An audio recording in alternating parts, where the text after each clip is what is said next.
ഡേയ് കുറെ നേരം ആയാലും അടിച്ച് പതപ്പിക്കുന്നു. മുട്ടോട്ട് തുണി വയ്ക്കാൻ പോണ നീ പതാ പൊങ്ങി. അടുക്കളയെ വല്ലപ്പോഴേക്ക് കയറിയില്ല കാര്യങ്ങൾ അറിയാളൂ. മുട്ടേ നല്ലോണം പതപ്പിച്ച് കഴിഞ്ഞാൽ നല്ല സോഫ്റ്റ് ആവും. അതേ കഥാ നടക്കുന്നു. എന്ത് രാവിലെ ഇവിടെയൊന്നും അല്ലേ? എന്ത് ഒന്നുമില്ല, പറ. എന്തോ ഉണ്ട്. ഒന്നുമില്ലെന്ന് പറഞ്ഞില്ലടി.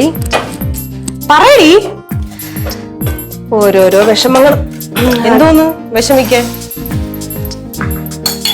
ഡേയ് ഇതെന്തിനാ എന്റെ അടുത്ത് അറിയാൻ പറഞ്ഞ? മുട്ട മാത്രം പൊരിച്ചാ പോരല്ലോ, വേറെ കറി ഉണ്ടാക്കണ്ടേ? നീ ഇരുന്നാരി. ഇവിടെ അല്ല, നീ പറ എന്ത് പ്രശ്നം പറ. എടി ഈ വീട്ടിൽ വന്നതിന് ശേഷമേ പ്രശ്നങ്ങൾ ഒഴിഞ്ഞിട്ടില്ല.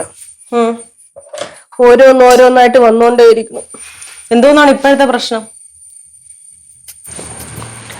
ആരോടും പറയല്ലേ, ആരോടും പറയൂല, രഹസ്യമാണ്. ഇവിടെ ആരുമില്ലല്ലോ, നിന്റെ അണ്ണ അറിയാലോ, ഞാൻ പറഞ്ഞതല്ലേ ഉള്ളൂ. പിന്നെ എന്തിന് ശബ്ദം താഴ്ത്തി സംസാരിക്കും? അത് ശരിയാണ്.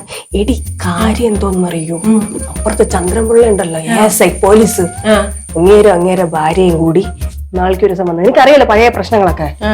ഇപ്പൊ വലിയ ലോഹ്യത്തിൽ മറ്റേ പുറത്തുചക്കയൊക്കെ കൊണ്ടുവന്നിട്ടേ ഭയങ്കര കരച്ചില്. 50,000 രൂപ ഇപ്പൊ വേണമെന്നു.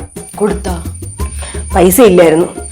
അതിന് പകരം പണയം വെക്കാനായിട്ട് 3-3.5 പവന്റെ മാല എടുത്തു കൊടുത്തു. ശിവനെ, അപ്പച്ചിയുടെ പിള്ളയുടെ കല്യാണത്തിനെ ഞാൻ നിന്റെ കാശുമാല വെച്ചപ്പോ നീ എന്തോന്ന് പറഞ്ഞ?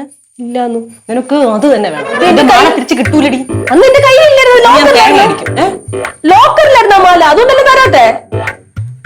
അത് പോട്ടെ, മാലയുടെ കാര്യം വീട്. ഇപ്പൊ എന്റെ ഈ മാല കയ്യിൽ നിന്ന് പോയി. ഒരാഴ്ചക്കുള്ള 10 ദിവസത്തിനുള്ളിൽ എടുത്തരാന്ന് പറഞ്ഞു. 1 മാസം കഴിഞ്ഞ് ഇപ്പൊ ഉണ്ടല്ലോ, കണ്ടു കഴിഞ്ഞാൽ കണ്ട ഭാവം നടിക്കൂല, ഒരുമാതിരി മുഖം വെട്ടിച്ച് വീണ്ടും നടന്നു തുടങ്ങി. അണ്ണ അറിഞ്ഞ? നിന്റെ അണ്ണൻ തന്നെ എടുത്ത് മാല കൊടുക്കാൻ പറഞ്ഞു എന്റെ അടുത്ത്. ആ പിശുക്കനാ?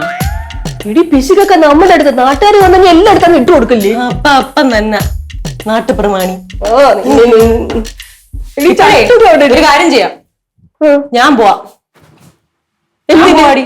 ഞാൻ ചെന്ന് ചോദിച്ചു മേടിച്ചിട്ട് വരാം. ഇടി അതൊക്കെ വെറും തറകളാണ്. നിനക്ക് പോയി സംസാരിക്കാനൊന്നും പറ്റൂല. ഒരുപാട് സാധനങ്ങള്.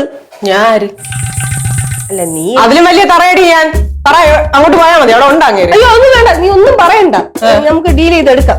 നീ സമാധാനം ചെയ്തു. ഈ മുട്ട ഇന്നെങ്ങാനും പൊരിയോ? പച്ച ദോശ. ഇനി നിന്റെ അണ്ണനെ ഒരു ഗ്യാസ് മര്യാദയ്ക്ക് വാങ്ങിച്ചു തരാൻ പറഞ്ഞെന്ന് ഒരിക്കലും ചെയ്യൂല. കീറിയടി.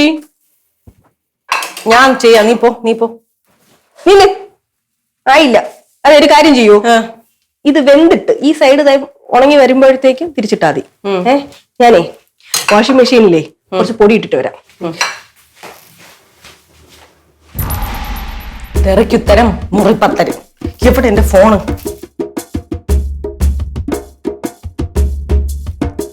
ഹലോ മണിക്കുട്ടാണ്ണ, എവിടെയാണ്ണാ? ഇവിടെ വലിയ പ്രശ്നമാണ്. അപ്പുറത്തെ ASI മാല കൊണ്ടുപോയെന്നാ. അവനോട്ട് 2 എണ്ണം കൊടുക്കണം. അവൻ ഇന്ന് കൊണ്ടുവരണം മാല. വരുന്നുണ്ടോ അതോ ഞാൻ പോണോ? വേഗം വാ.